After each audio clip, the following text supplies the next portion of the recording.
Did you know, Mark, your credit card points and miles can lose value to inflation? Credit card companies often reduce the redemption value of your points and miles. Now imagine a credit card with rewards that can grow in value. That's right. With the Gemini credit card, you can earn Bitcoin or one of over 50 other cryptos instantly with no annual fee.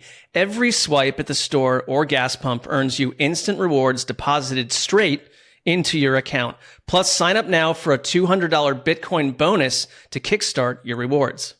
A Bitcoin bonus. That is what I need in my life. So I guess I have to visit Gemini.com/card today. If you're looking to invest in Bitcoin but don't know where to start, the Gemini credit card makes it easy. Issued by WebBank. To qualify for the $200 crypto intro bonus, you must spend $3,000 in your first 90 days. Some exclusions to instant rewards apply. This is not investment advice, and trading crypto involves risk. Check Gemini's website for more details on rates and fees. Hey, I'm Bubba Wallace from 2311 Racing. And I'm Tyler Reddick. At Chumba Casino and 2311, we've all been waiting for the big American race. I know you can't wait for it, too. And there's nothing better to do while you're waiting than playing Chumba Casino. Sign up today and you could win a VIP experience with Chumba and 2311 for the big American race. So what are you waiting for? Play Chumba Casino and enter to win.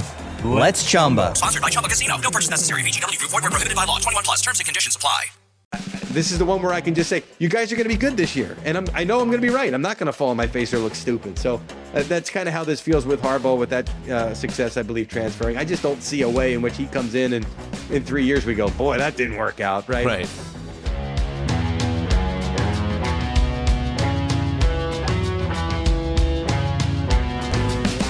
Heyo, welcome to Heed the Call, an NFL podcast. I'm Dan Hanzus, joined as always by the immortal. And trust me, he's tried. He's tried to test the limits of mortality. So far, indestructible, Marc Sessler. Wait, so the news is I am here forever? Now, we don't know if that's the case, but just within like the human life expectancy of what males in this country is about 78 or so at this point. You've done a lot to try to chop that down a little bit, but I feel like if anything, again, everything right now, this is a bit of a issue I have when I'm rewatching something that's forgotten in pop culture. For me, I'm living in it. So I'm rewatching Mad Men. I've been talking about this on the show somewhat regularly now for 3 weeks. So it's the only thing I could frame life through anymore. You're like Don Draper and all the damage he's doing, and yet here's Sessler at this point of his life. You're swimming laps at the New York Athletic Club. You're stepping out the front door afterwards. You're lighting a lung dart, and Satisfaction by the Stones is playing. Like you're still on top of your game, indestructible. I tend to take it as a compliment, or at least half a compliment, or a version of a compliment. The indestructible nature. Those are the ones I give up. Yeah, I give out those typically. Well, you compare me to Don Draper, which has happened almost never on the show. I appreciate that. So. Justin Graver, of course, on the ones and twos. We'll get to Justin and the Tennessee Titans. In fact, that's what this show is going to be all about. As you can imagine, we got Championship Sunday coming up, and we'll dive deep into that come Thursday with Connor Orr. But, yeah. Sean McDermott got, as we all know now, shortly after the divisional round playoff loss to the Broncos. 10 coaching changes with now multiple spots filled, but still a lot more that still need to be filled. I'm trying to think, Cessy, Justin, jump in on this as well. I know this is historic. There's never been more than 10, but I was also surprised to learn from you boys that this happened as recently as 2022. You might have to go back to the late 90s to find it again for 10 jobs to get reset. What does it all mean? Cessy, I'll start with you. Well, I think this is when we look at turning points in conferences in the NFL in general, because there could have been 10 before a couple of years ago, but you struggle to even remember what they were. But this includes the Bills, the Steelers, the Ravens, the Dolphins, the Giants, like major bedrock foundations that it's what we think about with the upcoming season. These are three of those organizations are led by Titanic, like headline screaming quarterbacks. You just don't see this happen. So number aside, like the nature of these openings makes you forget that games were just a couple days ago and there's major games coming in a couple days from now, because this news is just, we're swimming in major league changes. Yeah, I'll echo all of that and also say this was a crazy season. The playoff field included, or more specifically, didn't include a number of teams and quarterbacks that we're used to seeing. And it feels like some of these teams that were, multiple playoff teams looking for a head coach now, they seem to have taken that approach and continued the craziness where it's like, if we're not accomplishing our goal, which is to win a Super Bowl, then this guy might be a great head coach, but he's not an elite head coach. Or in Mike Tomlin's case, I want to take a break. I was talking more about the Bills there than anyone, but it is wild how these teams are, the impatience, I feel like, that we talk about continues to ramp up with quarterbacks, with the players all across the league. It's now reaching the coaching level. And that's not the best way to always build a team, but a lot of these teams, it does feel like we're ready to make a change, fresh start. It's like an era of the NFL sort of came to a close and a new one now is starting to open. Yeah, it's risky business. I'll use an NBA parallel. I'm a big Knicks fan. The Knicks finally crawled out of the gutter of the league after spending the first 20 years of this millennium just sucking wind. And Tom Thibodeau takes over, and and Brunson arrives, and they start to build a core, and they get to the playoffs multiple years in a row. And then they decided, after they got knocked out in the semis last year, we're going to get Thibodeau out of here. Great job, Tom, but we want to find a guy that could get us to the next level. Mike Brown takes over. The season starts great. They played really poorly the last month, and it's panic in the streets of Gotham right now. So there is that gamble, and I'll use the town analogy of the NFL. I talked about the Steelers being parked in that cul-de-sac of elite mediocrity.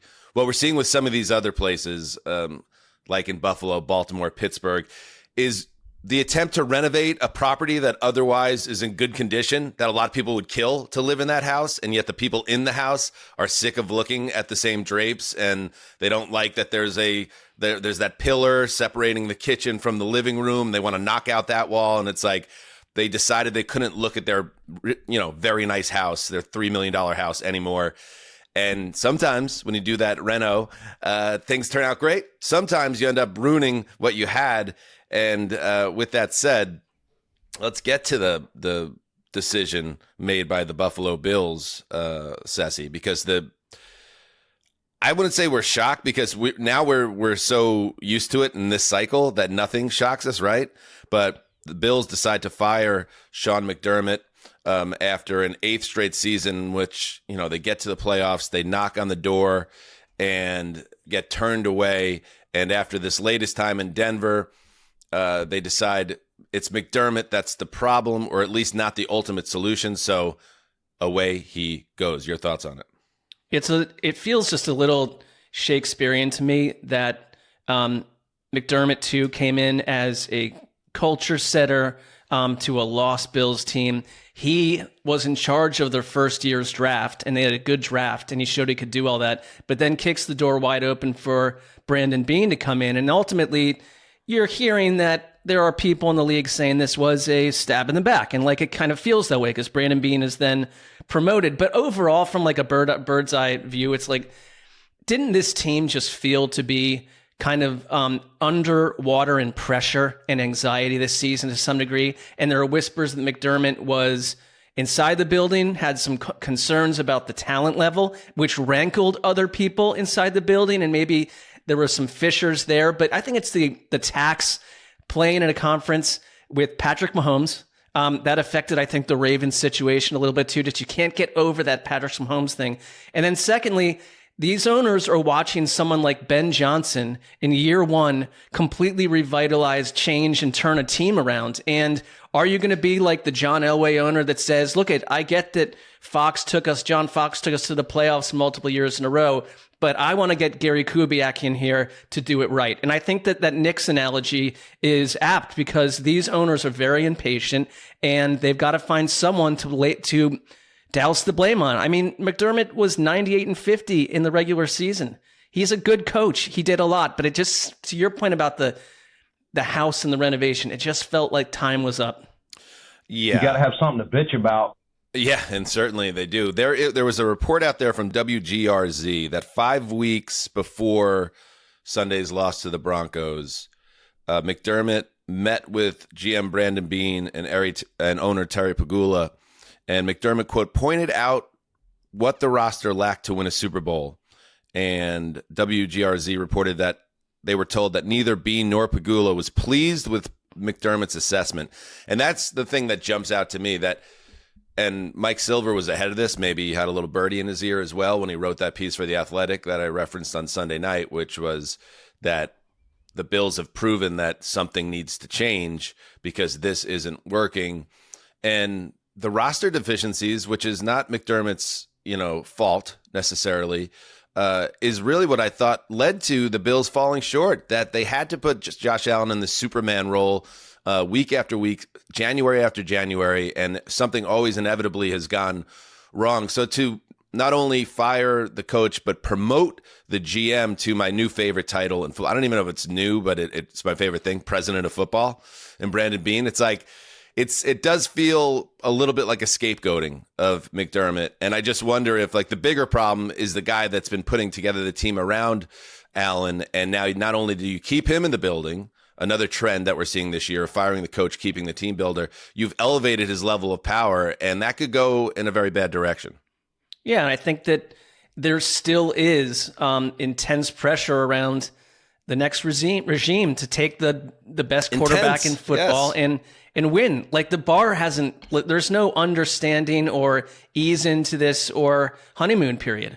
I mean, you could argue that, that stress, that level of anxiety around this team played a role in what you saw from Josh Allen on Sunday and the mistakes that he made, this need to we got to do something. I thought it was so telling, the decision he made, and not just Josh Allen, but Sean McDermott made, we're going to get points at the end of the first half, 15 seconds at your own 20 with no timeouts. And there's Josh Allen trying to, Superman, rumble through the middle of the secondary, and the ball gets stripped, and it costs them 3 points in a game they lose in overtime by 3 points. That type of mindset is just there just feels almost like a desperation around the Bills. So I can't kill the move because I, too, agree that something had to change. I just don't know if McDermott was the problem. And I don't know. Do you think McDermott gets... We're going to circle back with Mike Garafolo, who's joining us today, about the Bills' future. But do you think McDermott gets a job in this cycle? I think he's a candidate to take a year and see what comes out of next year's openings. I would see that as a possibility, but I think he's a very attractive hire for the right type of team. I mean, I don't think this is a Sean McDermott problem. I think he knew, for him to take the mic after that loss and to go after the officiating and that interception specifically, it's almost as if he knew that something was coming here. And so how quickly do you jump back into a whole new job days from now? It depends where he's at mentally, because this has to have been an exhausting campaign for Sean McDermott. 98-50 he was since 2017. And people forget it now. Old heads won't. The Bills were a joke for till that point. They were a team that had, before the Jets took the scepter, the team that had the longest playoff drought, and now they're a staple in January. And yes, Josh Allen is the biggest piece of why that has happened, but McDermott maybe didn't get enough credit for what he did in that building. And I think he should be getting interviews and potentially a job this cycle, considering what do we got, Justin? 7 jobs open right now? 6 now. 6 now. Down All to right. 6. All right, let's move. Like I said, we'll get back to the Bills with Mike G. The Falcons hosted Kevin Stefanski, the former Browns coach, for a visit on Saturday. Arthur Blank cooked him steaks. What an everyman that Blank is. Not only the owner you could count on to take that elevator down to field level for the end of each game, he'll also cook you a ribeye in a big spot. Anyway, Stefanski never made it to a second-round interview for Sunday with the Titans.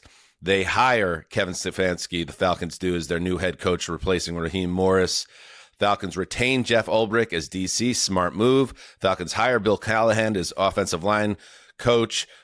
Good move. He worked with Stefanski in Cleveland. And Sessy, you know that I have been very, very critical of the Falcons for almost everything they've done in the last 5 or 6 years. They're a team that tries to build their roster on quicksand.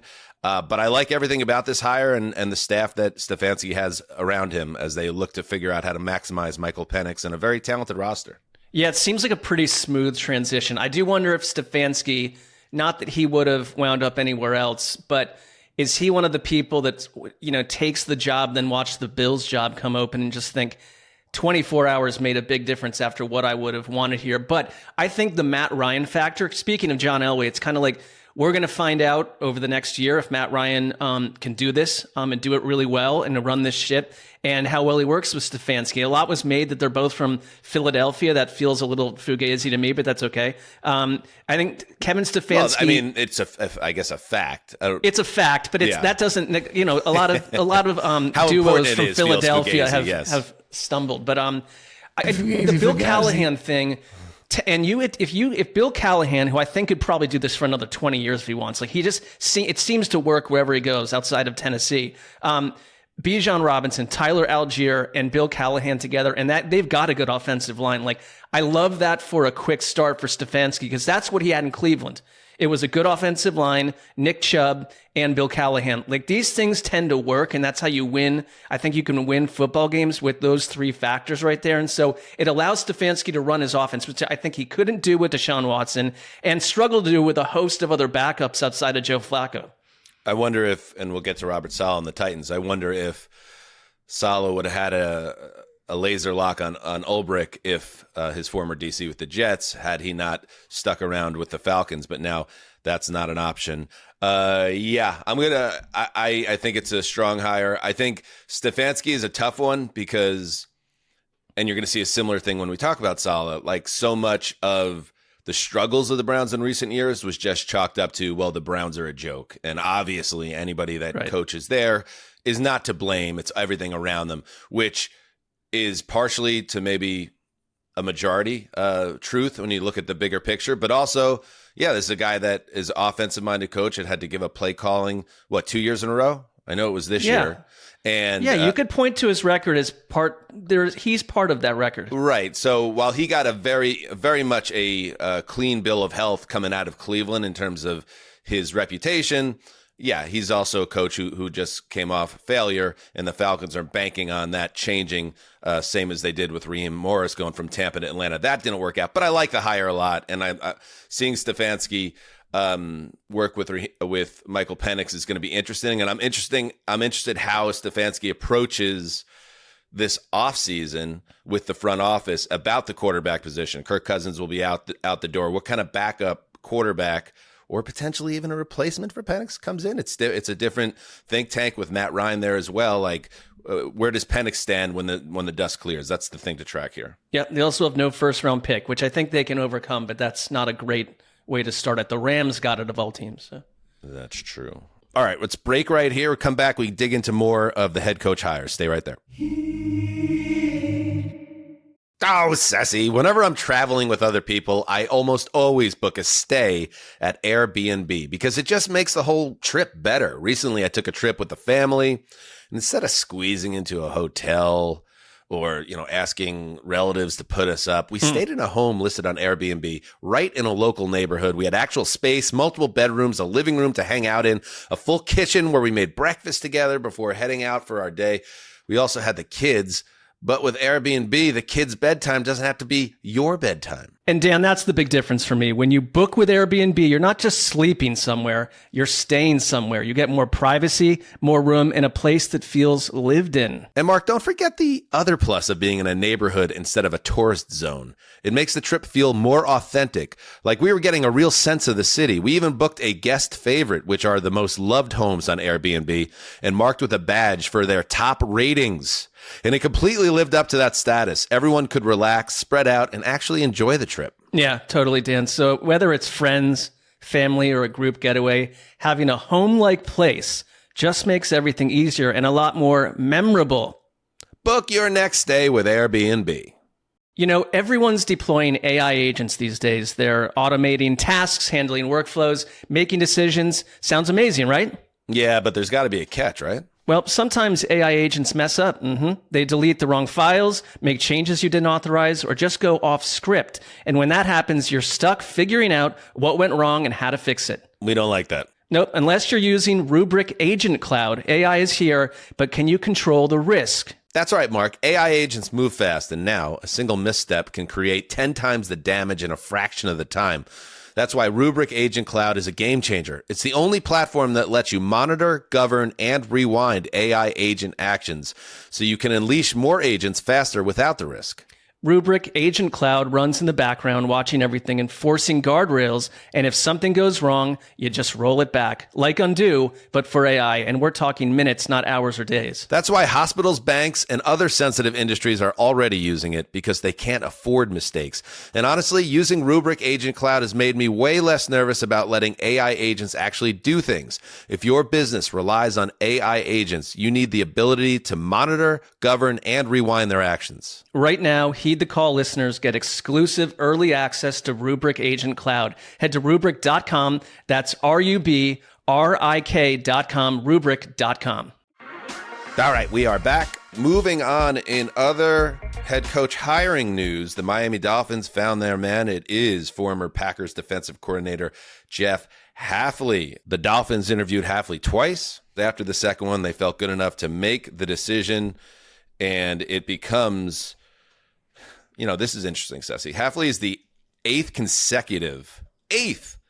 consecutive head coach the Dolphins have hired that's a first-timer in the process. So that is obviously something to keep an eye on. They don't like getting the veterans. Nothing has worked in the last 20 years for the Dolphins, but maybe it works for Hafley. This is a match and a pairing between Hafley and John Eric Sullivan, the new Miami general manager. They had connection together in Green Bay, so you have some synergy there. The Dolphins, unlike many of the other teams in the league, are looking to align these two guys and go forth into a bold new future. We will see if it works. You like this one? I like the pairing of the coach and GM who know each other, and there's a sense that they can work together. I mean, that's what a lot of the issues have been for the Dolphins and other struggling teams is right there. And so I think the Aikman process was positive. I don't know if it kind of threw me how much glowing praise Aikman was getting about how involved he was and how much of a hand praise he had from on who? this. People that were in meetings with him and just in general, that like Aikman was, it's not some celebrity quarterback coming in, that he was dug in. Can I just counter that a little bit? Troy Aikman is a tremendously respected individual and a star. And I think people are taken by Troy Aikman, America's team QB. I'm not saying like he didn't do a good job here. I'm just saying he's one of those guys. His personality dictates people are always going to be kind of starstruck by him. I get that. That's all I'm saying. Like I get that. Yeah. I get that. It was very unlikely there was going to come out of like, wow, what is Troy Aikman doing here? Like, it's fair to Troy be knows cynical about doing. that and everything else. But like, I'm just saying there was granular kind of, they were taking they probably expected a little less from him, I think, to be honest. And so I think Jeff Hafley's a good coach. And we saw that after years of Packers defensive coordinators not able to flip the switch on that defense. And minus Micah Parsons' like injury, we don't know where that could have gone. Like he did a good job over 2 years. I think this is one job though that stands out to me. And I think you agree that you very quickly inherit the problems that the last coaching staff had. It's the Tua part of it. You're in a division with the Patriots and Bills. Like it just feels like there could be a bit of a failure to launch here. And I don't know if I look at Stephen Ross as a very patient owner. And so it's a bit of a tough assignment because there's a lot to navigate right away. Yeah, I'm definitely not going to dunk on the hire because you never know. I mean, this was a guy that he was the head coach at Boston College. That wasn't going well. He jumped ship there, goes to the Packers, established himself as a respected coordinator on the rise. Certainly got a huge lift by Micah Parsons joining that defense. Parsons exits the defense, and the defense stops being special. They get knocked out of the postseason. They end on a 5-game losing streak. And now he goes to Miami, where, great, no income tax. Great, you get to live on South Beach. I mean, look at the glow up that the last head coach had, just being You're in right. Miami. But to your point, you inherit the sins of that prior regime. You inherit the Tua Tagovailoa mess.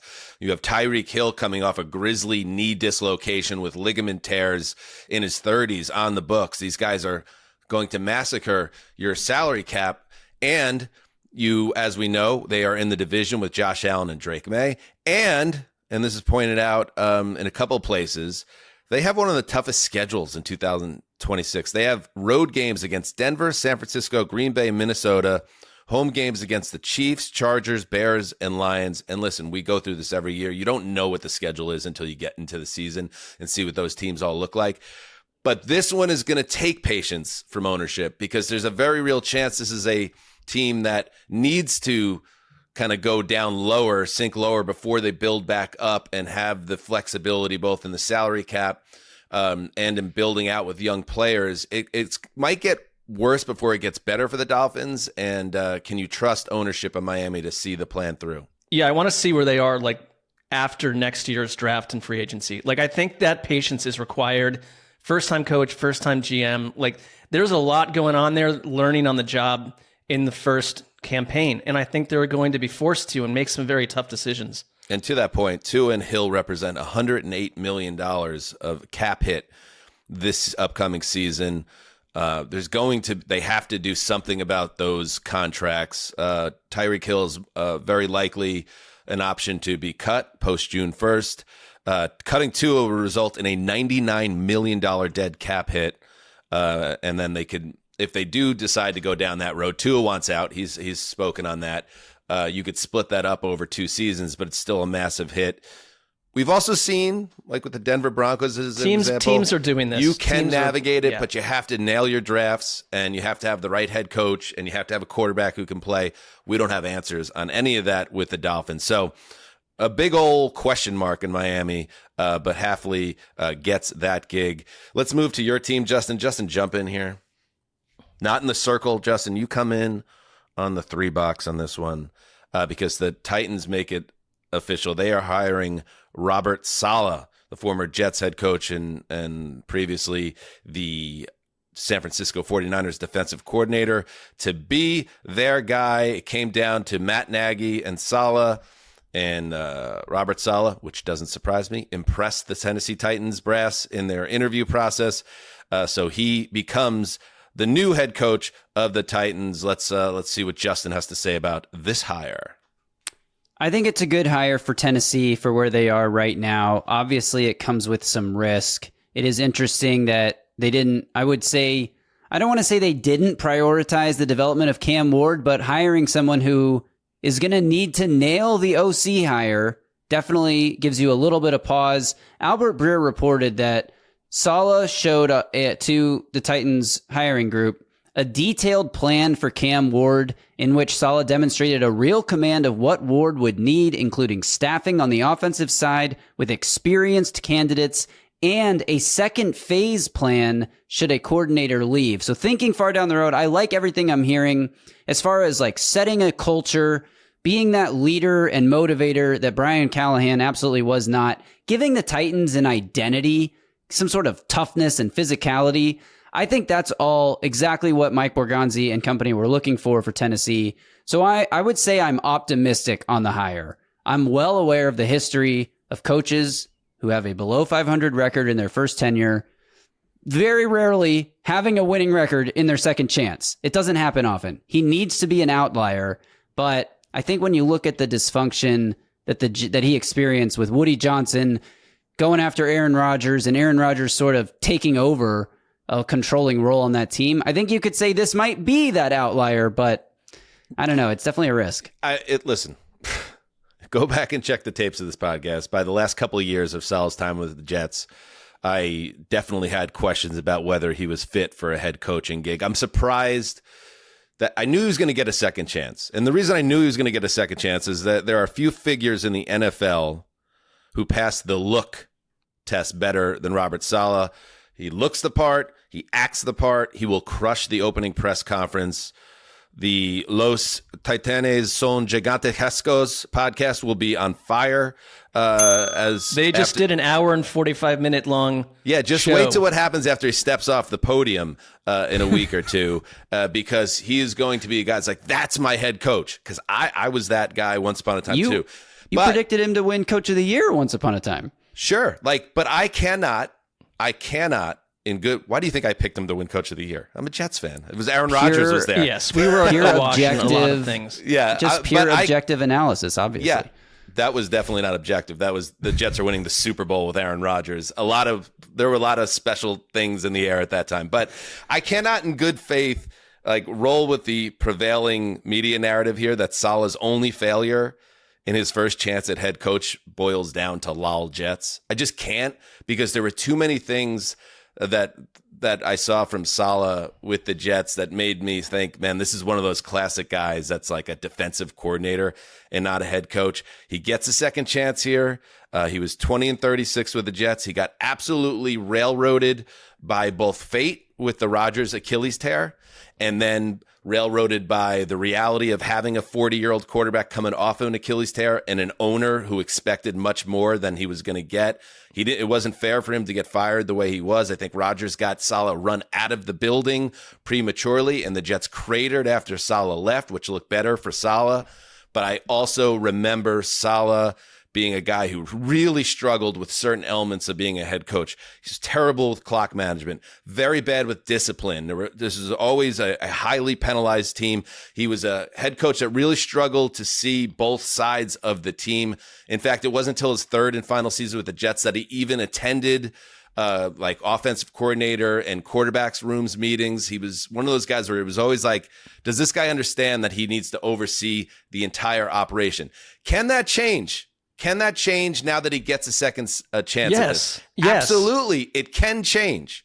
But the thing, Sessy, that gets on my radar a little bit is Saleh is also one of those guys who knows how to play the game. He aced that interview because he brought that packet about, here's my plan, which he should do. Great job. He is being lauded as a great hire because he has so many insiders and other people in this business in his pocket, because he picks up the phone. He has good relationships. I just want everyone to know that it's not as simple as just the Jets screwed him, so now he's going to be great somewhere else. In fact, I would go the other way, which was if this is a podcast that has the Titans, the Jets, and the Browns as the favorite teams on it, I would have not wanted the retread from one of those teams becoming the new sense of hope around one of the other teams. And that's what we have here. This one's on my radar. I'm sorry, Justin. Well, I'm not surprised it's on your radar for everything that you just discussed, but these coaches learn from these first experiences, and it was part Saleh and part the Jets. It's not one or the other, and I think the Jets are covered unfairly. I get all that, but Saleh to me seemed emotionally dead at the end of that job too, and I think he was just pounded into the dust. It's a surprising hire, Justin, because I thought of any of the openings before the Bills became available here and some of the Lamar stuff that everything needs to be about Cam Ward over his rookie contract. And I like that Saleh has a plan if the coordinator gets plucked, because if they do a great job with Cam Ward, if it's, let's say it's, Clay Kubiak, then Clay Kubiak's in the next hiring cycle, and Cam Ward becomes one of these guys with 3 coordinators in 4 years or 4 and 5. And that's destabilized. That's the cost of getting a defensive coordinator. I'm not surprised he got another job for what you mentioned, Dan. He's got a lot of media contacts that I think pump him up. He also has, there was an interesting article of Niners players, and it was offensive players, describing how much he meant to that team in the 2 periods that he was with the Niners. And there will be a major void without him. Players go to war for him. Now, it might not have looked that way with the Jets, but it is absolutely true with the Niners. And the way they played defense and he got that job is the way he got it the first time with the Jets, was looking like a football coach on the sideline, but doing a good job as well. It's you want to hope that he grows, but the Cam Ward of it needs to be so preciously handled that is an X factor as big as anything in that division right now. Yeah, I agree with that. I think that is what the ceiling of how good or successful Saleh can be in his second chance is based on who the offensive coordinator is and whether or not he nails that hire. Because I think you can safely assume the defense is going to be pretty good and give them a fairly high floor. With the Niners, I mean, he's been like a top 5 to top 10 defense in just about every metric, yards or points, whichever you want to look at. Since 2019, when he became the defensive coordinator of the Niners, he was like top 3 or 4 or 5 in total defense with the Jets all 3 years. The interesting thing is it was reported, he intends to call plays on defense this time, which he did not do with the Jets. You also talked about how the offensive players on the Niners have spoken of him. George Kittle said our best signing this season was bringing back Robert Saleh, the energy he gives us, et cetera, et cetera. So you wonder, like, has he learned that he needs to be in those offensive meetings and overseeing the whole operation? And how's he going to balance that against now taking on defensive play calling duties that he didn't have in the first time he was a head coach? It's very interesting. I will just say, yeah, I was just going to say, like, if we're talking about he needs to do a better job overseeing all phases of the operation, and then one of the first news nuggets is like he's going to be calling the defense as opposed to deferring that to his DC. I'm a little apprehensive about that as well. Well, he talked about, this is just like with any job, he talked about feeling just removed from the world, the process, the environment by not calling plays on defense. So I think you're right. We never know how that's going to work out, but the way he stated it was like, I know what affected me and cost me emotion and time and stuff with the Jets. I mean, it was just the thing went wrong. You hope it doesn't again. The last thing I'll say on this, the thing that would send me over the moon about this hire, right now I'm like optimistic and totally recognize that this could go south quickly. The thing that would send me over the moon is if he can coax Mike McDaniel away from whatever other opportunities he has, because they have a great relationship, best friends, started together in Houston, went to San Francisco together, spent years together. If he can get Mike McDaniel to come coach this offense, I will be over the moon. All the concerns about Mike McDaniel are, can he be a head coach? Can he be that leader that inspires players with his nerdiness and stature and the way he speaks? You don't have to worry about that if he's not the head coach. I think it would be a home run, slam dunk. They can get him for OC. And maybe he does leave after a year. You know what? I'll worry about that in a year. I'll take a year of having a really fun offense to watch over an OC that you don't want to poach because he's not good enough. Like, no, I'll take the better OC. That would be a coup. And I don't want to skew too negative, Justin, because I get why he got the job. He's an impressive guy. It could work well. He could turn Jeffrey Simmons into the anchor of defense. That's a top 5 defense next year, potentially, if they hit on their draft picks and they bring in the right guys. Like, there is you don't have to squint too hard to see the Titans improving next year. I think Robert Saleh, absolutely, the Jets deserve every bit of criticism they got for how they screwed up that tenure. From he takes the job and they trade Sam Darnold to draft Zach Wilson, so you stuck Saleh with Wilson. Then you make a great move to bring Aaron Rodgers in, and then the football gods say no, no, no, and then everything that goes wrong after that. So he's a guy that deserved a second shot. With the Titans, it just made so much more sense to me for them to hire a guy like Mike McDaniel or Kevin Stefanski or this or that and bring in a Saleh type as the DC, and then you have the structure that you know is not going anywhere. And I wonder if part of the reason why Saleh was chosen was that's what the Titans were thinking too. They couldn't lock down that guy that they wanted to be the offensive leader and head coach of this team. So they pivoted to the next best thing, which is the guy that looks the part and has a history of success on the defensive side of the ball. And let's figure it out on the offensive side. It's a big gamble knowing that Cam Ward is the franchise. I hope it talk works. to more coaching candidates than anyone in the league. So that's got to be good for them in general. I think their GM is strong. And I think we find out later who quietly said no to the Titans, the Browns. Well, how many times did they have second interviews set up and they couldn't get the second interview in the door? 3 times. Yeah. First with John Harbaugh, second with Kevin Stefanski, and then also with Jeff Hafley. So they sort of said, and Matt Nagy, I mean, all the reports are that Mike Borgonzi was ready to hire Matt Nagy, his best friend from working together for 8 years in Kansas City with him. And then Robert Saleh came in the building and blew their socks off and changed Borgonzi's mind. So they were ready to go with the offense. That's what he's good at.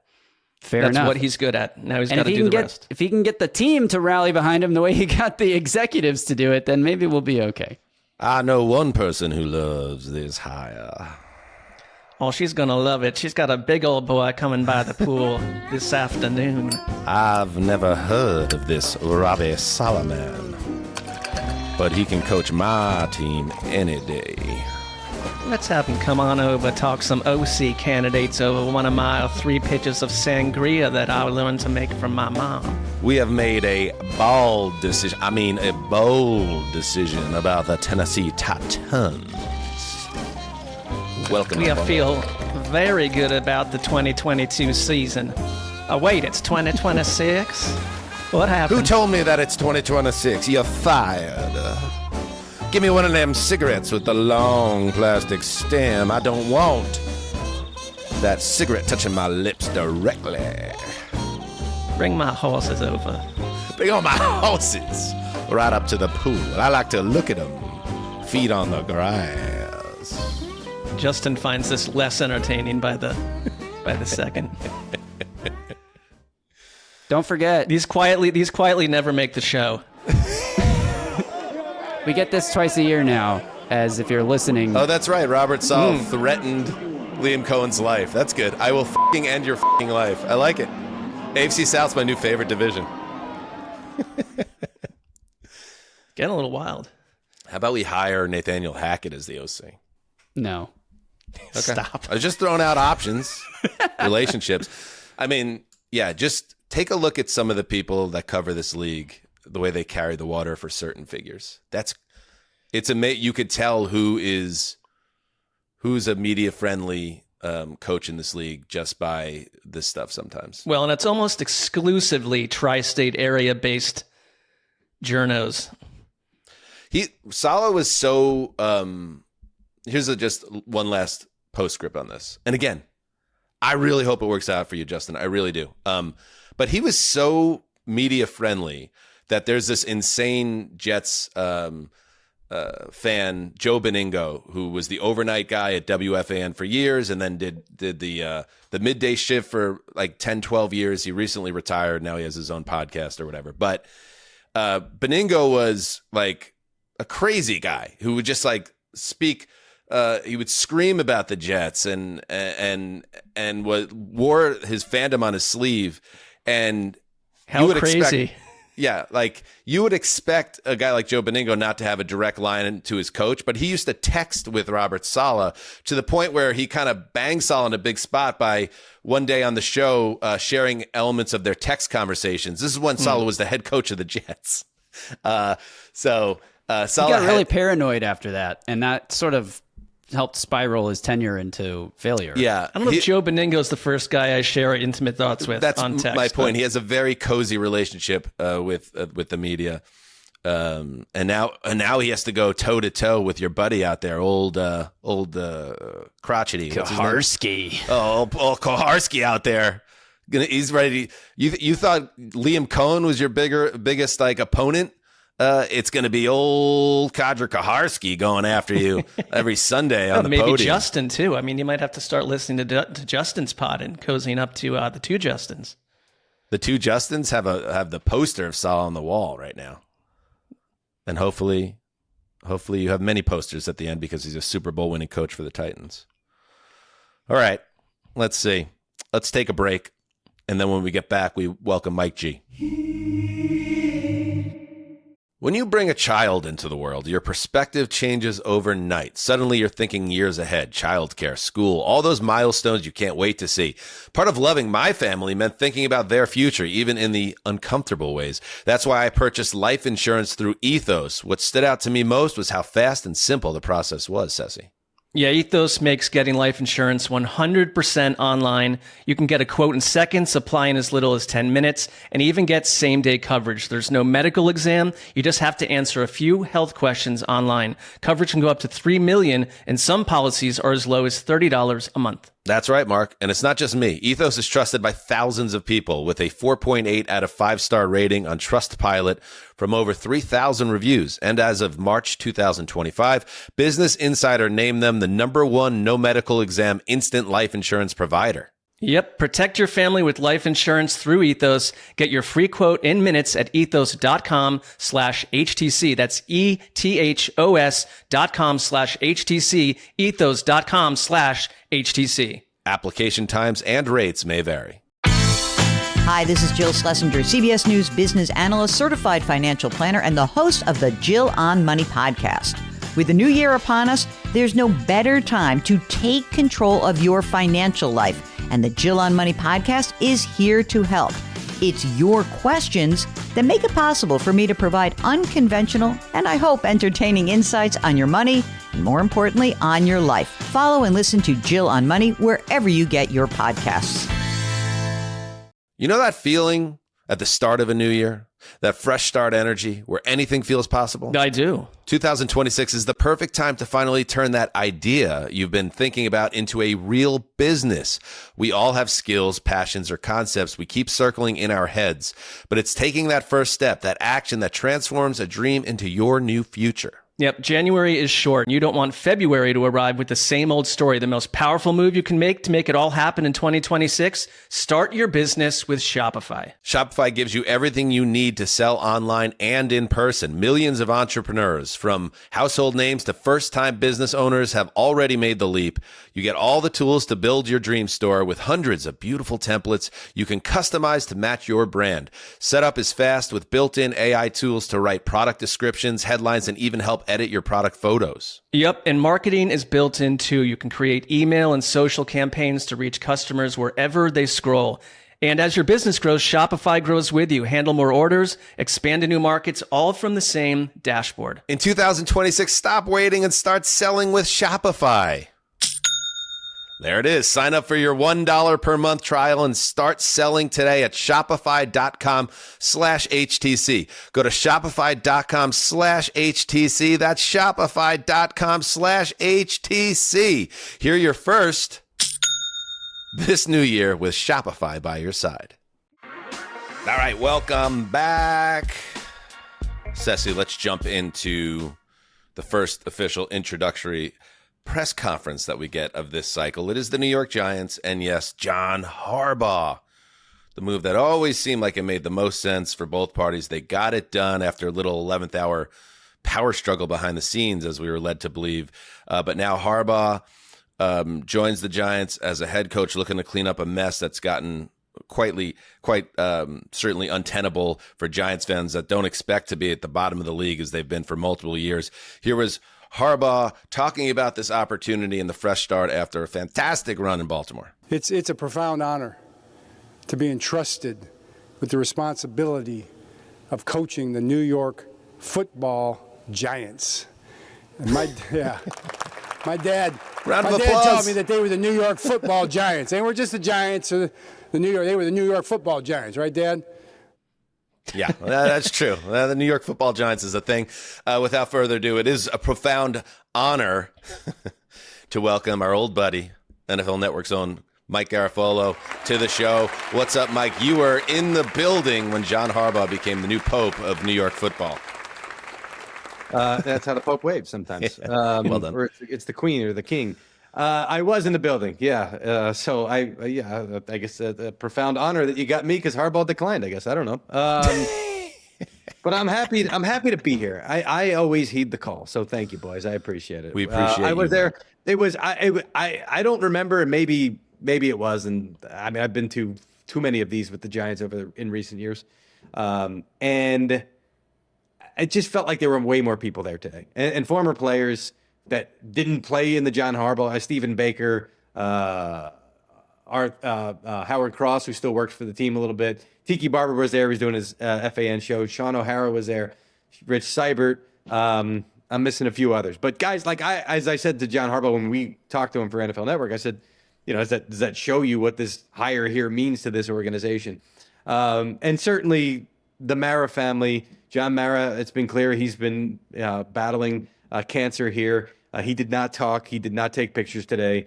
And Chris Mara talked about, going through the process of hiring John Harbaugh and being one of because Chris isn't usually the driver on the bus on this kind of stuff, but he was this time around because, John's been dealing with his battle with cancer here. So it was a very poignant press conference, and I think it was a very important press conference, and I think it was this is win the press conference season. I think it was important for them to win the press conference. It was important for Joe Schoen, the general manager, to win the press conference, and they did. Yeah, I thought Harbaugh brought the Harbaugh flair that you want. He seemed new energy, refreshed, and I think it tamped down the concept of what had happened leading up to this with the power grid and how this all works and the Joe Schoen-ness of it all. But, I think if you're a Giants fan, we are all surrounded by them. The idea that he wants to really affect the organization at the deepest levels, like staff size, analytics, like how they go about their business. This is called a Tiffany franchise and has been. And I think that in recent years, we look a little askew at that. But how far, compared to, say, the Ravens, what he's used to, how far away were and are the Giants in these critical areas that Harbaugh wants to completely transform? He made a joke about all the analytics people. They have a big analytics department there with the Giants, which some people might scoff at and say, well, where's the impact of all the analytics in their win-loss record of the last couple of years? But they have invested a lot in that, and they've grown the size of that department significantly over the years. So I think probably a little bit more in some areas. But I know, like, this is what we talk about when it comes to structure and final say and who's reporting to who, that it's like, oh, there's a power struggle and the coach and the GM and he's got final say and all this stuff. There is more to it than that. That's a big part of it, obviously, but there is more to it. Like strength and conditioning. Usually that with the Giants would fall under the general manager. Well, now it's going to fall under John Harbaugh. Analytics, you talked about. All these other departments that we're talking about, the training staff, which Ronnie Barnes has been the trainer with the Giants for his entire life, it seems like, and the entire time that he has worked in this field. So, and I'm not saying he's getting pushed aside. It's just this is stuff that Harbaugh wanted to make sure, because there is some concern from the coaching world out there that you go in with the Giants and you don't have control, even if you're a guy that doesn't have the skins on the wall that Harbaugh had. So I think that was important for him to make sure that he had that kind of stuff. And you talk about his time with the Ravens. There were players that John Harbaugh wanted that he did get. There were players that John Harbaugh wanted that he didn't get. One of the ones that I heard, and I firmed this up over the last couple of days, if John Harbaugh had his way, Puka Nacua would be on the Baltimore Ravens. That's one of the guys that he badly wanted. Didn't work out. Use him. It didn't work out. And by the same token, people have said, well, he wanted Ben Cleveland as well, right? Like, so you don't always want your coach to just get whoever he wants. There are scouts that are on the road, and there are general managers and personnel guys that do work in this department while the coach is coaching the team. But that being said, he had the right and the hand here to play, and he did play it, and he made sure that he got his say in a lot of areas. So we'll see how it goes. Having grown up in the heart of Giants country, it makes sense to me why there was so much pomp and circumstance this morning. This is, I feel like, for Giants fans and for the organization and everyone around the Giants, this is kind of a celebration, maybe premature, by the way, that we are out of the wilderness. Finally, we have someone we can turn to, an adult who can take the reins of this organization and bring it out of the gutter of the last several seasons. Really, post the second Patriots Super Bowl, it's been mostly a lot of dysfunction and losing. And okay, I can buy into that. Like, I understand. I think it was a great hire. I thought from the very beginning this made the most sense. They did a nice job of handling any potential issues leading into getting the contract signed. I guess my question, Mike, is, do you see John Harbaugh, like, as a Jets fan, when Parcells came to the Jets, it was like, all right, he's going to clean this up, and the Patriots before that, or what Belichick did, obviously, with New England, or what Andy Reid did with the Chiefs. Do you see Harbaugh as that type of like culture shifter? Because those guys obviously had offensive scheme or defensive scheme or a whole army of assistants that you knew they were going to bring with them. Can Harbaugh alone do this just by like the cult of personality? Yeah, it's interesting because I heard him today during his press conference talk about how, defensive backs, I forget specifically, he said something about if we're in zone coverage, our eyes need to be right, or however he phrased it. And I was thinking to myself, like, that's not who people talk about with John Harbaugh as like a X's and O's detailed guy. Now, you've been a head coach in the NFL for 18 years. Of course, you know X's and O's to a certain degree, of course.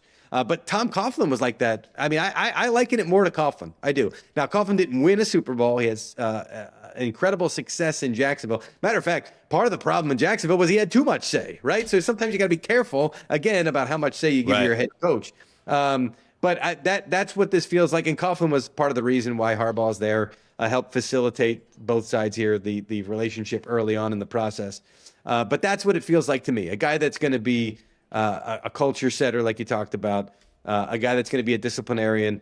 I think he'll be, not like Coughlin was when he arrived with the Giants, which he needed some toning down, which he thankfully did before 2007 when they won the Super Bowl. So that's what it feels like to me. He's going to bring in assistants, and he's just going to establish a winning culture. When we have our inside training camp every single year, I sometimes the Ravens fans always, how do you think we're going to, every fan base, how do you think we're going to do this year? We're going to be good, right? And sometimes you can tell them like, yeah, you're going to be great. And the team goes 4-13, right? Like I've done that with the Giants. I think you guys are going to be good. And it just horrific.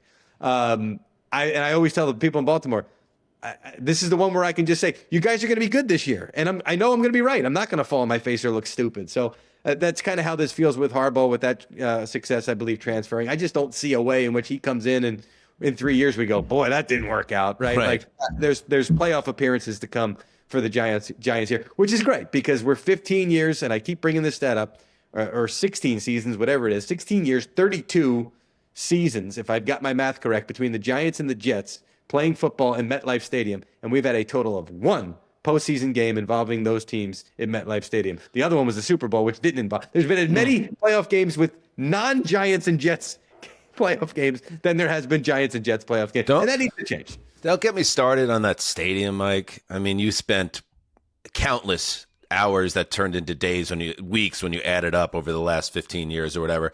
What a dump. The big sardine can in the swamp. How about we take out that old Springsteen song about old Giant Stadium? Bring on your wrecking ball. Let's knock that bitch down and start over. Put the Jets on the west side where they should have been. The Giants, you could build on that parking lot once more, and maybe everything changes. They just pin the whole thing on that piece of shit building. Personality free.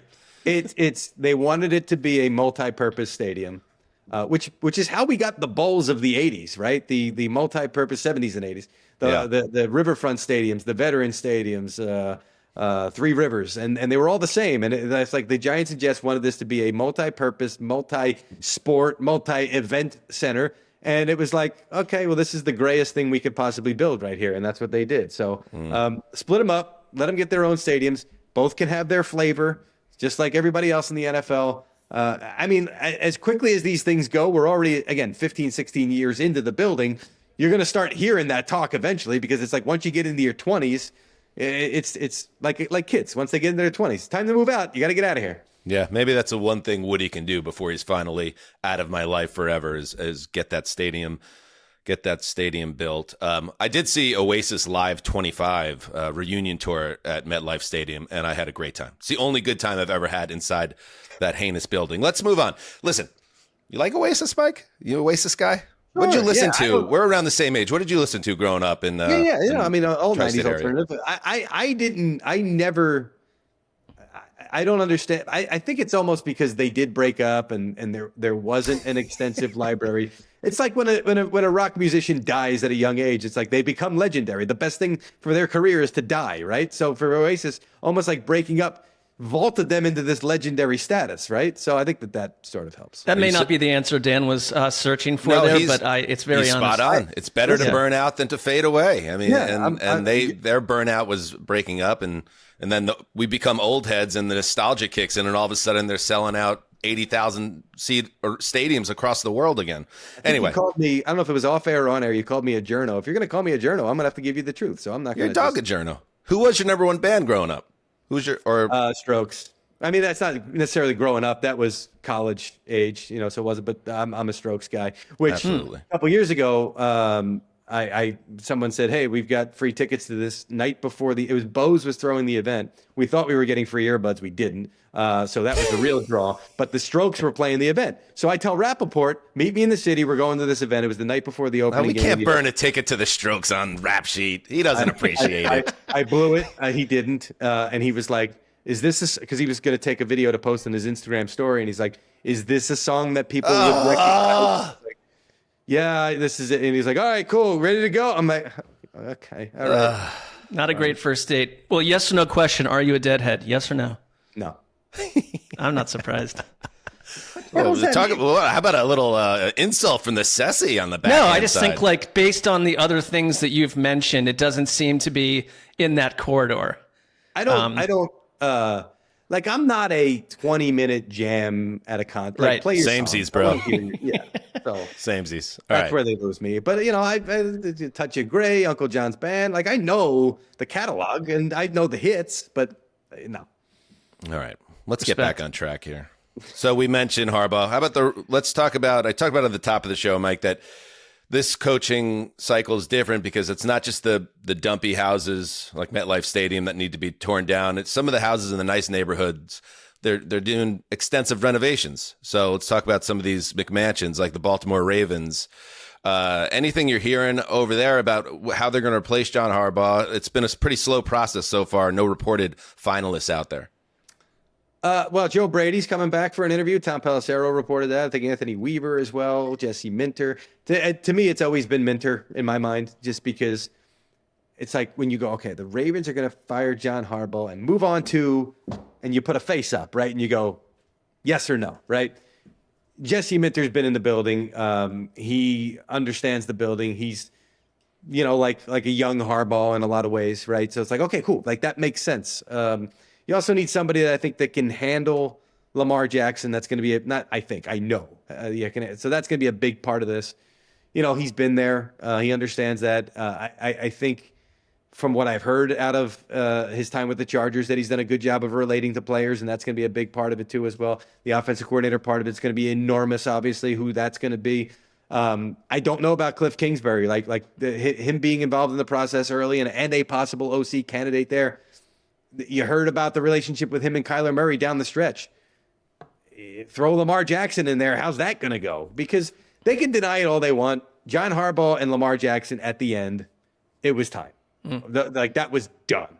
And John Harbaugh did a great job for a while of maintaining that relationship. And just at that point, it just couldn't happen anymore. So whoever gets it, and if it is Minter, I got to see how that gets handled, and I got to see how Lamar responds to him, because that's one of the biggest things there, obviously. You said, someone who can handle Lamar. Does Lamar need to be handled? How much did you put into, and I don't know if you had any reporting around this, around the schism in Baltimore, and some questions about Lamar's preparation and how he handles certain aspects of being the franchise quarterback and taking care of his body and all those things. Like, is there any fire around that smoke? Yeah. And does that make this a more difficult job for whoever comes in? It's already a pretty tough job to come into.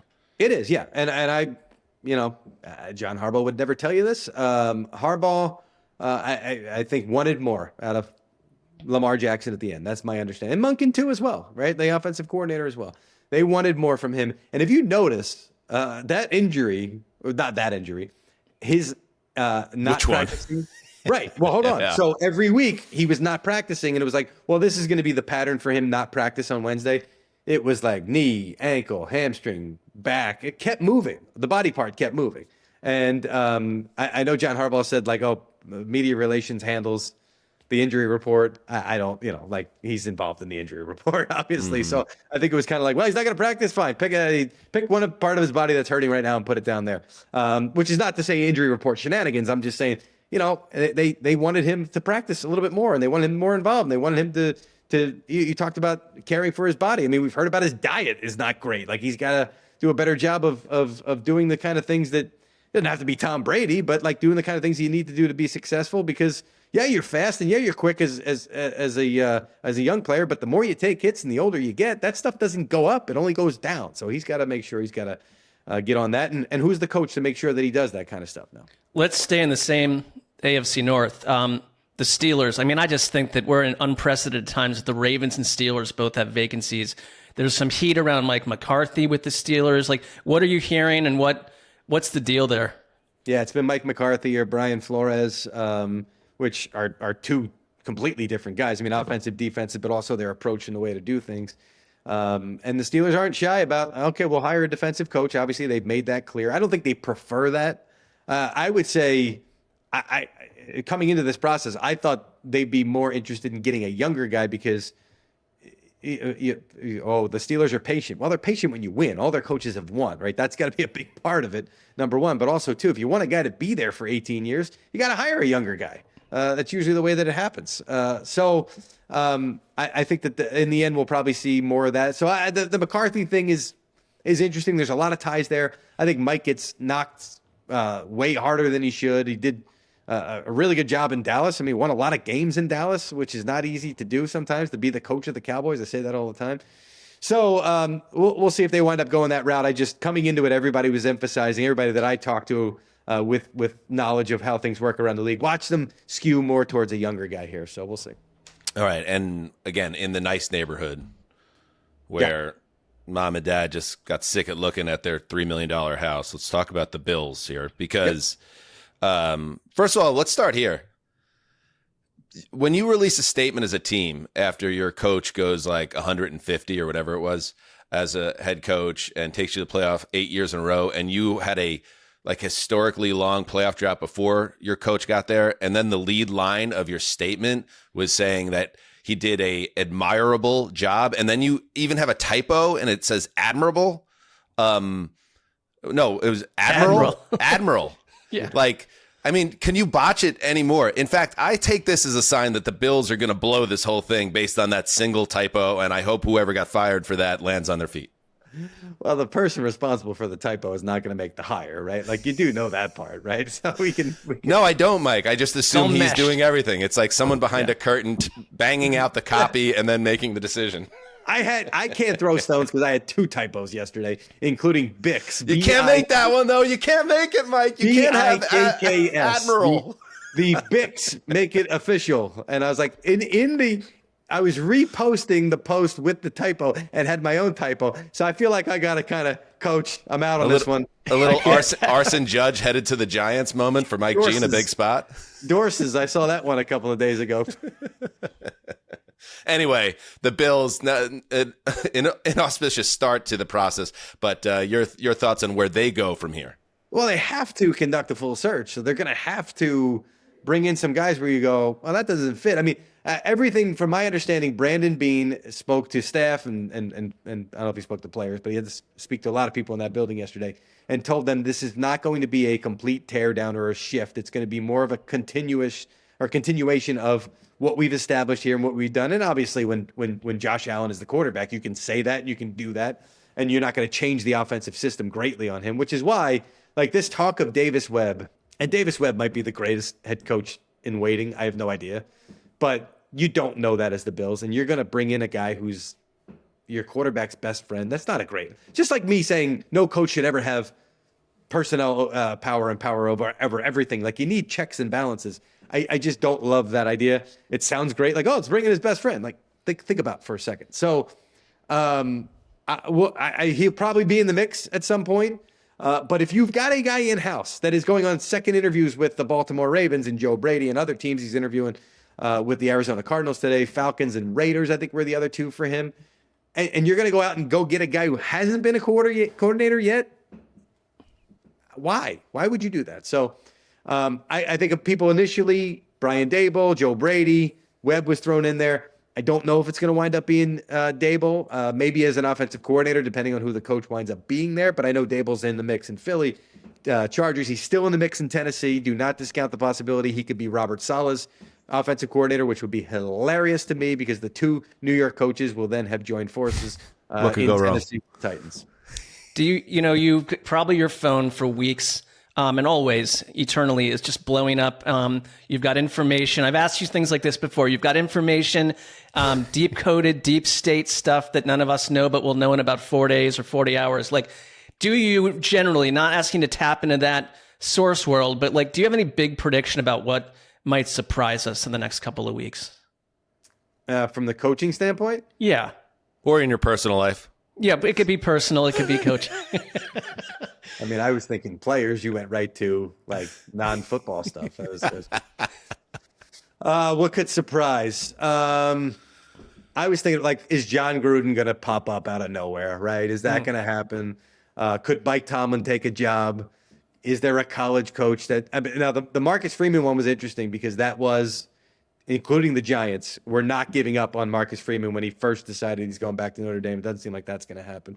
So I've kind of been going through that. Signetti seems like he's staying in college and wants to be at Indiana and wants to be in college, which I think is a perfect fit. Have a wonderful dance, you two. I've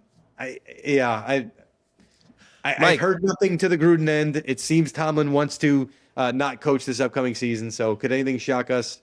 I think we've been shocked enough. I think the patient is dead.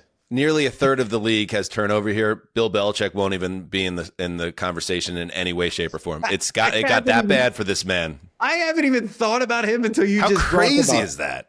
Yeah, it's not that crazy. No, I mean like let's jump in the time machine. Himself, now jump in the time machine 3 years ago and then say 10 jobs come open and he isn't even considered. His name doesn't even pop up. Think about him. Yes, that's crazy, man. Even the Falcons who talked to him a year ago chose not to a year later. But he had a pretty wild year, Bill Belichick. There's a lot going on there, and there's a lot that's coming with him. So all right, it's staying place, staying put. Mike G, two things, please tell the people where they can find you, and tell me why the new abnormal, the 2020 COVID released by the Strokes, is secretly the best rock album of the decade. Go ahead. I can't make that. I mean, I can't. It's a brilliant record that got completely forgotten about. Yeah. First Impressions of Earth, big fan. That's a sneaky good one. You Only Live Once, maybe their best song on a forgotten third album. I'm trying to remember which song it was that Rappaport was like, is this one that people it wasn't like Last Night. Like that would have been, I would have smacked him in the face if he had asked at that point, right? So let's cut that. That just gets me. Video. I mean, this guy Rappaport, that guy went he went to Columbia, right? This man was in New York City when the Strokes landed in the early 2000s. I'm gonna send a text with the three of us on it, and I'm gonna get on him a little bit about this because that's a bad job by him. All right, Mike. NFL Network's Mike Garafolo, The Insiders with Ian Rappaport. The Pellraiser, where you can find me. Yes. Yeah. All over NFL Network. Good Morning Football. They got you writing over there. How many different hats you wearing over there? Ian, every Sunday during the season, like we'll have a little story or a nugget or a thing. Like I'm going to do this for my insiders. He's like, great, write it. I'm like, I don't know. That guy doesn't work here anymore. I love writing. I do. I just don't have the time for it. Like, they made that transition for us as well. And then they made another transition that led to us no longer being on the same payroll together. Mike G, we love you. We care for you. We do want elements of your personal life to leak into the coverage of the NFL. And we'll see you around down the road. Heed the call. Thank you. Heed the call, buddy. Thank you.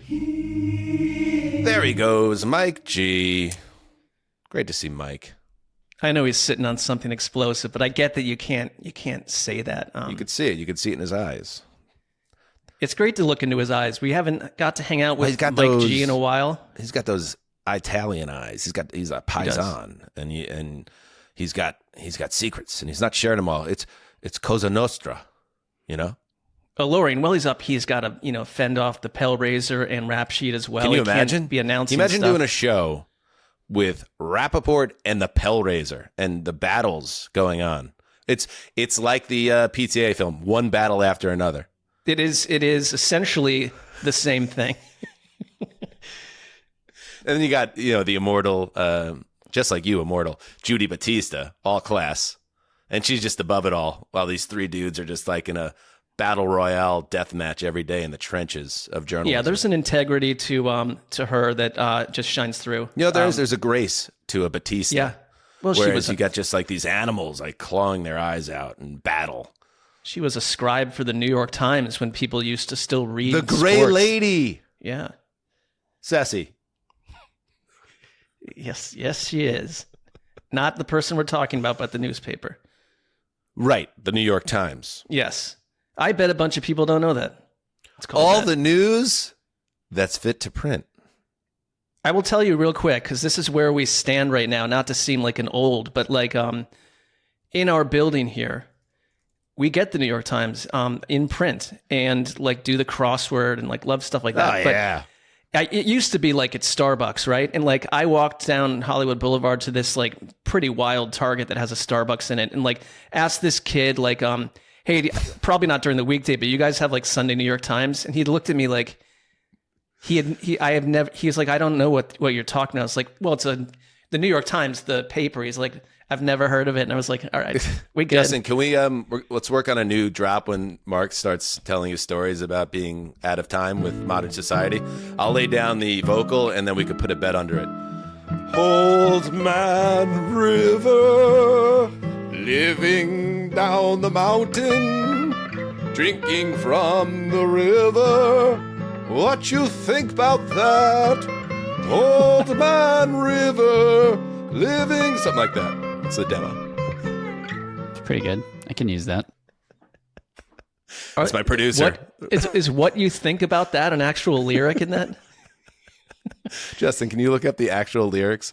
Maybe it's like it's more like a sample. What do they call it? An interpolation? Take some lyrics, create some of our own. Within the same show, you've called me like impregnable and immortal. And yet also you're crooning about the fact that I'm Old Man River. I think it's the price of living forever. I mean, I think and you're Don Draper. Don't forget, you're also Don Draper. And Don Draper. I feel like the scales are pretty even overall. No, it's a vibrant report. All right. Let's get out of here. Other openings, by the way, in the coaching carousel. Las Vegas Raiders, Ejiro Evero, reportedly a finalist. Great. Some of these teams, I don't know. Very nervous with them.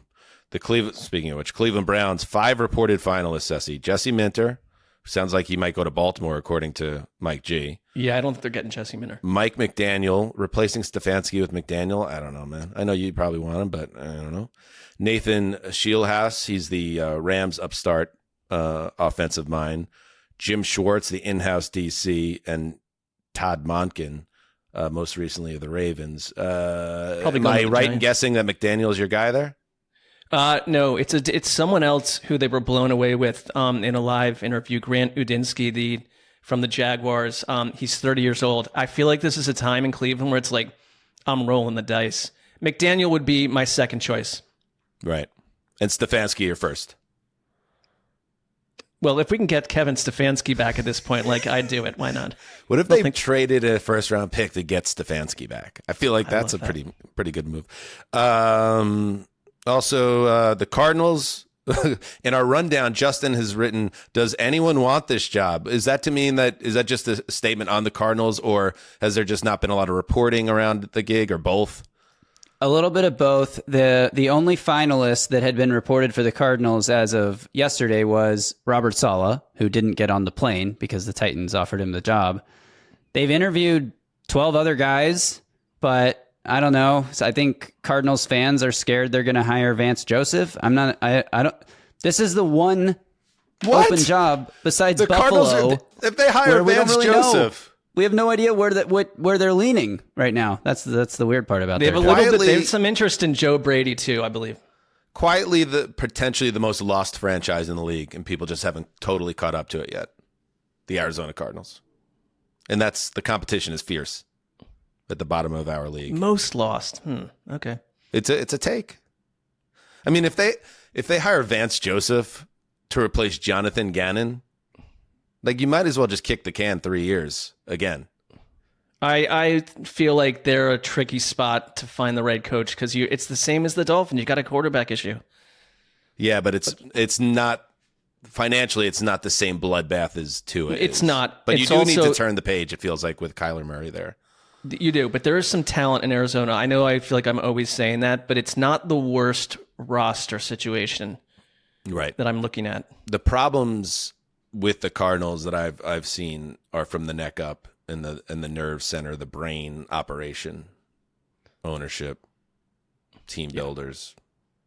And that's always the biggest issue a team can have. The Buffalo Bills, we talked about that with Mike. Keep an eye on whether Dable could be back as the head coach. That would be pretty wild. Joe Brady, could he get promoted? Do they go in a completely new direction? We'll see. That is probably the best job left on the market. Fair to say. Well, unless the Ravens, you could absolutely make the case for Baltimore.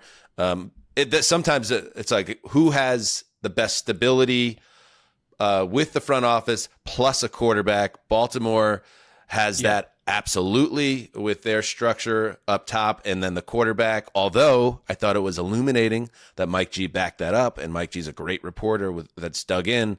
You don't have to look too closely and read between the lines on that Lamar is a guy that maybe doesn't get it, and he needs to get it, or this is always going to be the problem around the Ravens. That's a tough assignment out of the gate for anyone. That's going to be, I cannot wait to see who they believe can handle that from an umbrella top-down scenario. And maybe we'll do a little OC/head coach updates with Connor as a halftime on Thursday. I know Drew Petzing landed in Detroit to replace John Morton. We'll kind of dig into those things with Connor because Connor is, in our business, one of the more plugged-in people on the assistant coach coordinator side of things and where they are in the pecking order of the league. So there you go. Yeah, I feel good about that Old Man River song. I feel like it could be a hit. And Justin, just like circling back, it's a very emotionally fraught setup. So I don't want to come off as too critical of the Titans hire. I hope you're right. I hope they get the right play caller, and I hope Rob learns from his failures in New York that were not all his own, but what's being overlooked because of a lot of the flowery reporting around Robert Saleh is that he did play a hand in his demise there as well. That's been swept under the rug there. That was all I'm saying. But I hope he's a huge hit for you, and I hope the Titans are in the AFC playoffs a year from now. Let's go be the Bears or the Patriots from this season. Why not? Mike Silver did put out a super flowery puff piece. Are we analyzing the Titans again? What are we? No, I was just going to say he did put out a super flowery this felt puff unnecessary, piece. but go ahead. Super flowery puff piece. About why Saleh is going to succeed in his second chance. Wait, you mean Mike Silver, the Bay Area dug-in columnist, referring to Robert Saleh, the star defensive coordinator of the San Francisco 49ers? He wrote a positive piece? Oh, not just positive. Glowing. You see what we're talking about here. And I love Silver. I'm being think facetious Silver is myself. a tremendous reporter and writer.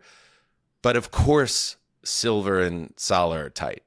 They probably went to Warriors games together with Adam Duritz of the Counting Crows. Like, I wouldn't be surprised.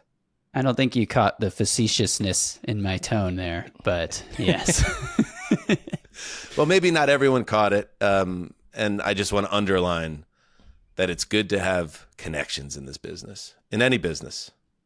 Mark, you're a bit of a renegade. You seek zero connections, but you walk alone. The utter hyperbole with which you speak of my career and my personhood is like a kind of a wild part and parcel of the show. I've made probably 200 friends. I don't need to gossip, though.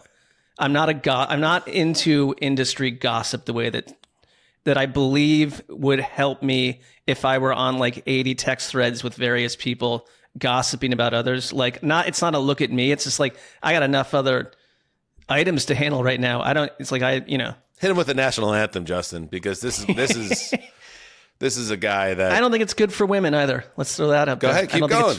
Close it out. It's not good for Close children, women. Children, what, gossip?